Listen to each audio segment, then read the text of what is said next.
Hello बच्चों, कैसे हैं आप सब। आशा करता हूँ आप सभी स्वस्थ होंगे। और आज हम लोग बात करने वाले हैं क्लास 9th की केमिस्ट्री के chapter number 2 is matter around us pure के बहुत ही इंपॉर्टेंट टॉपिक सेपरेशन टेक्निक्स के बारे में। हमने अपनी लास्ट वीडियोस में भी कुछ सेपरेशन टेक्निक्स के बारे में डिस्कस किया और आज हम जिस टॉपिक के बारे में डिस्कस करने वाले हैं वो है मैग्नेटिक सेपरेशन। तो this technique is used when one of the component of the mixture is magnetic and other one is non magnetic. यानी कि जिस मिक्सचर को हम लोग सेग्रीगेट करना चाहते हैं उसमें से एक जो है वो हमारा मैग्नेटिक नेचर का होना चाहिए और दूसरा जो है वो नॉन मैग्नेटिक होना चाहिए। तो जैसे यहाँ पर आपको डायग्राम में दिखाया हुआ है कि आयरन फिलिंग्स और सल्फ़र दोनों को अगर हम मिक्स कर दें, हमें पता है कि जो आयरन की नेचर है वो मैग्नेटिक है। तो जैसे ही हम लोग मैग्नेट को रिवॉल्व करते हैं इस मिक्सचर के ऊपर से, आयरन फिलिंग्स जो है वो मैग्नेट के साथ अटैच हो जाती है। आप डायग्राम में देख सकते हैं कि हॉर्सशू मैग्नेट आपको दिखाई गई है और हॉर्सशू मैग्नेट के पोल्स पे, साउथ और नॉर्थ पोल्स पे आयरन फीलिंग जो है वो एकत्रित हो गई है, इकट्ठी हो गई है। तो यहाँ पर क्या है कि इस मिक्सचर को हमने एक डिश में रखा, मैग्नेट को उसके ऊपर से रिवॉल्व किया। तो आइए एक एक्टिविटी करते हैं। मैंने यहाँ पर कॉमन सॉल्ट लिया है और उसमें कुछ आयरन फिलिंग्स ऐड कर दी है। अब हम इन दोनों को मिक्स कर देते हैं। तो यहाँ पर हमने आयरन फिलिंग और कॉमन सॉल्ट को मिक्स कर दिया है। तो ये हमारा एक मिक्सचर बन गया है, हेट्रोजीनियस मिक्सचर। तो अब आप देखिए, मुझे यहाँ से आयरन फिलिंग को इस कॉमन सॉल्ट से अलग करना है। तो मुझे क्या करना पड़ेगा, मैं जानता हूँ कि आयरन फिलिंग्स जो है वो मैग्नेटिक इन नेचर है और कॉमन सॉल्ट जो है वो नॉन मैग्नेटिक इन नेचर है। तो इस मिक्सचर को सेग्रीगेट करने के लिए हम लोग यूज़ करेंगे मैग्नेटिक सेपरेशन टेक्निक। तो आइए इस मिक्सचर को सेग्रीगेट करने की कोशिश करते हैं। हम इस मिक्सचर में ऊपर से एक मैग्नेट को रिवॉल्व करते हैं। तो रिवॉल्व करने से क्या होता है वो हम लोग देखते हैं। तो मैग्नेट को जैसे ही हम लोग यहाँ पर इस मिक्सचर के नज़दीक लेकर आएंगे तो जो आयरन के पार्टिकल्स हैं वो सभी के सभी मैग्नेट से अटैच हो जाएंगे और कॉमन सोल्ट जो है वो यहीं पर रहेगा। तो जैसे ही हम लोग हॉर्सशू मैग्नेट को इसके पास लेकर आते हैं, आप देखिए कि जो आयरन फीलिंग्स थी वो सारी की सारी इस मैग्नेट के साथ अटैच होनी स्टार्ट हो गई है। ये देखिए, सभी की सभी आयरन फीलिंग जो थी वो इसके साथ अटैच हो गई और हमारे पास कॉमन सोल्ट जो है वो इस जो ट्रे है उसमें बच गया है। तो इस टेक्निक से हम लोग मैग्नेटिक और नॉन मैग्नेटिक मिक्सचर्स को सेग्रीगेट कर सकते हैं।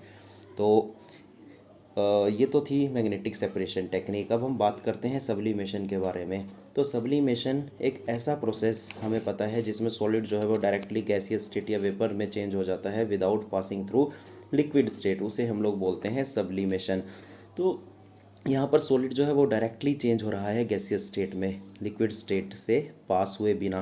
तो यानी कि ये उन टाइप के मिक्सचर्स को सेग्रीगेट करने के लिए यूज़ किया जाता है जिसमें से एक सब्सटेंस जो है वो हमारा सब्लिमेशन के अंडरगोज जाता है, यानी कि वो डायरेक्टली सॉलिड से गैसियस स्टेट या वेपर स्टेट में कन्वर्ट होने की एबिलिटी रखता है।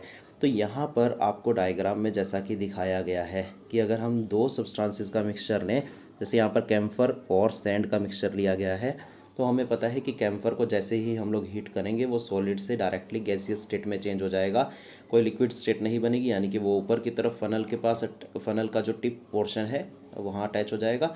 ठीक है। तो यहाँ पर देखिए, हम लोग कई बार अपने वॉशरूम्स में, टॉयलेट्स में, बाथरूम में नेपथलीन बॉल्स रखते हैं, वो गायब हो जाती हैं। तो it is due to sublimation. वहाँ भी क्या है कि वो उन्हें एटमॉस्फेयर से जो हीट मिलती है उससे वो डायरेक्टली गैसियस स्टेट में कन्वर्ट हो जाते हैं। ये देखिए, यहाँ पर मैंने हीट किया है कुछ नेपथलीन बॉल्स को ट्रे में रखकर। तो यहाँ भी आप देख सकते हैं डायग्राम में कि जैसे जैसे उन्हें हीट मिल रही है वो वेपराइज हो रही हैं, डायरेक्टली लिक्विड स्टेट में नहीं आ रही।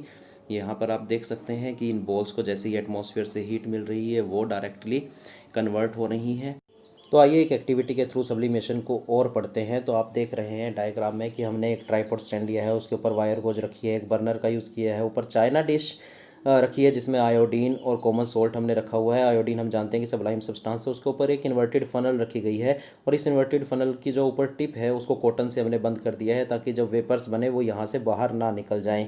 तो जैसे ही हम लोग इसको हीट करते हैं, हमने बर्नर ऑन किया, बर्नर ऑन करने से उसको हीट मिलती है। हीट मिलने से हम जानते हैं आयोडीन जो है वो एक सब्लाइम सब्सटेंस है, वो हीट को गेन कर कर सॉलिड फॉर्म से डायरेक्टली वेपर फॉर्म में आने की कोशिश करता है।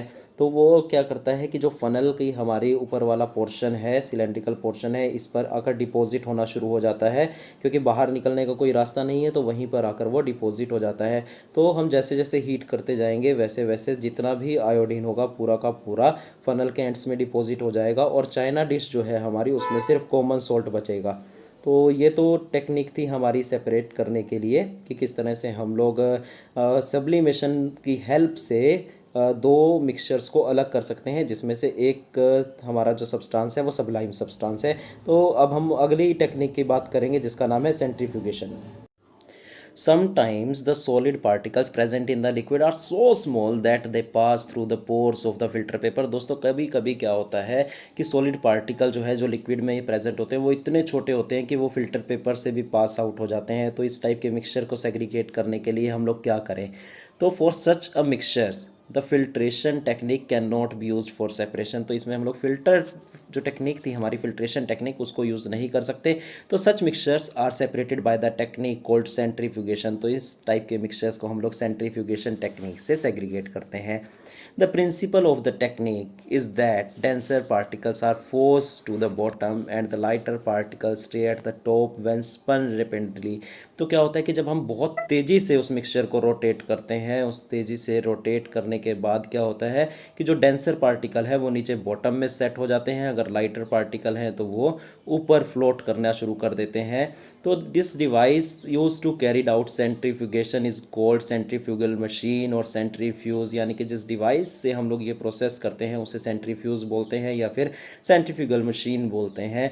आपने देखा होगा जैसे क्रीम को मिल्क से अलग किया जाता है, वो भी सेंट्रीफ्यूगेशन टेक्निक ही है। इसकी एप्लीकेशंस की बात करूँ तो ये डायग्नोस्टिक लेबॉर्टरीज़ में ब्लड और यूरिन टेस्ट के लिए यूज़ की जाती है।